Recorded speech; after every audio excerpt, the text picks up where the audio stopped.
खूबसूरत राजकुमारी और शापित महल एक बड़ा राज्य था जहां राजा भानु प्रताप का शासन था।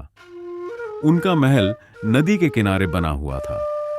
ऊंचे ऊंचे खंभे, सफेद पत्थरों से बना भव्य महल और सामने खड़े विशाल हाथी और घोड़े। पूरा राज्य शान और वैभव से भरा था, लेकिन उस वैभव के पीछे छुपा था एक डर, एक ऐसा डर जिसके बारे में कोई खुलकर बात नहीं करता था।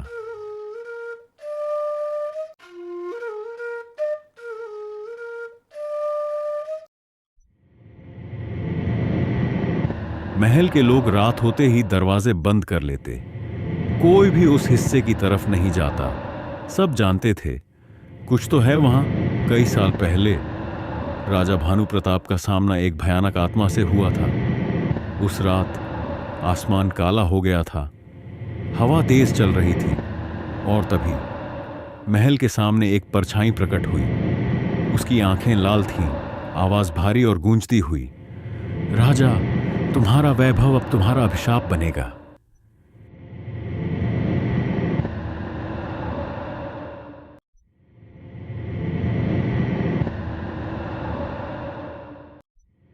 राजा ने तलवार उठाई, लेकिन वह आत्मा हंसने लगी। तुम मुझसे नहीं, अपने भाग्य से हारोगे। और उसी क्षण राजा को श्राप मिल गया।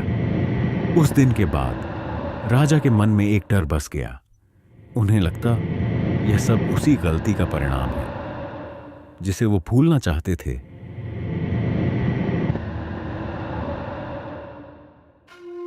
कुछ साल बाद राजा की एक बेटी हुई, राजकुमारी नंदिनी। नंदिनी बहुत सुंदर थी। उसका चेहरा ऐसा था जैसे सुबह की पहली किरण। उसकी आंखें बड़ी और गहरी थीं, लेकिन वह बचपन से ही अलग थी। वह अक्सर महल के कोनों में चुपचाप बैठ जाती, जैसे किसी अनजानी आवाज को सुन रही हो। जैसे जैसे वह बड़ी हुई, वह आवाजें और साफ होने लगी। नंदिनी को सुनाई देती थी आत्माओं की आवाजें।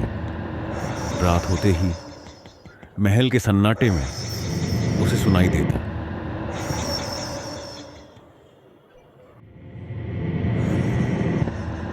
आओ नंदिनी, यहां आओ, डरो मत, ये सब तुम्हारा ही है।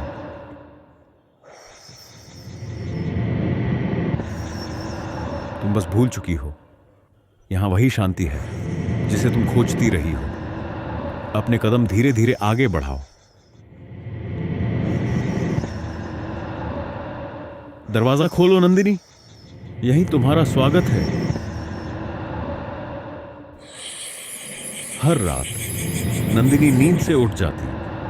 उसके हाथ अपने आप एक मशाल पकड़ लेते और वह महल के अंधेरे रास्तों से होती हुई धीरे धीरे बाहर निकल जाती। उसके कदमों की आवाज गूंजती, थक थक थक।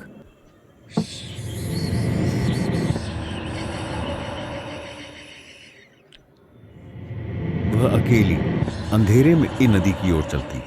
हवा उसके बालों को उड़ा देती, मशाल की लौ कांपती रहती और आवाजें और पास आती जाती। सुबह होते ही नंदिनी हमेशा नदी के किनारे सोई हुई मिलती, जैसे उसे कुछ याद ही नहीं। राजा भानु प्रताप बहुत परेशान हो गए। उन्होंने वैद्य, साधु, तांत्रिक सबको बुलाया। एक साधु ने मंत्रों से रोकने की कोशिश की, लेकिन नंदिनी फिर भी उठ खड़ी हुई, जैसे किसी और शक्ति के वश में हो। कोई भी इस रहस्य को नहीं समझ पाया। एक दिन राजा ने तांत्रिक से पूछा, मेरी बेटी हर रात वहां क्यों जाती है? ये कौन सी शक्ति है? तांत्रिक ने गहरी आवाज में कहा, राजन, ये कोई साधारण बात नहीं। ये उस श्राप की छाया है जो आपने वर्षों पहले पाया था। राजा चुप हो गए।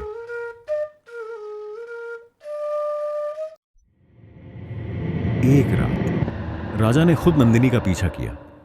नंदिनी उसी तरह उठी, मशाल ली और महल के पीछे बने गुप्त दरवाजे से बाहर निकल गई। राजा भी उसके पीछे गए। जैसे ही वे नदी के पास पहुंचे, अचानक ठंडी हवा चलने लगी। हवा और तेज हो गई।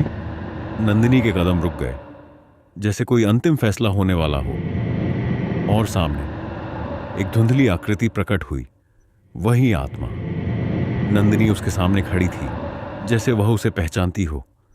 आत्मा की आवाज गूंजी, आओ नंदिनी, यहां आओ। तुम्हारे पिता ने हमें कैद किया, अब तुम्हें हमें मुक्त करना होगा। नंदिनी डर गई। उसने धीरे से पूछा, तुम क्या चाहते हो?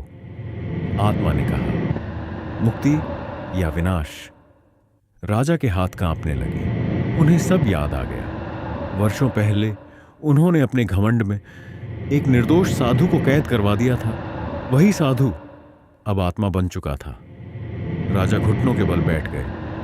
मुझसे गलती हुई, मुझे क्षमा कर दो। नंदिनी की आंखों से आंसू बहने लगे। उसने मशाल नीचे रखी और हाथ जोड़ ली। अचानक चारों तरफ तेज प्रकाश फैल गया। आत्मा शांत होने लगी और धीरे धीरे वह प्रकाश में विलीन हो गई। हवा शांत हो गई, आवाजें बंद हो गईं। नंदिनी पहली बार गहरी नींद में सो गई और इस बार वह अपने कक्ष में जागी। उस दिन के बाद महल से सभी अजीब आवाजें गायब हो गईं। तांत्रिक ने धीरे से कहा, कुछ आत्माएं बदला नहीं लेती, बस मुक्त होना चाहती हैं। राजा भानु प्रताप ने सीखा, शक्ति से नहीं, क्षमा और सत्य से ही शांति मिलती है।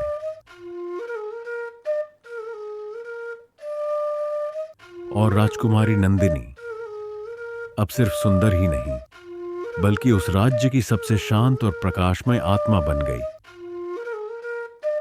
हर श्राप का अंत होता है जब सत्य और क्षमा का प्रकाश जागता है।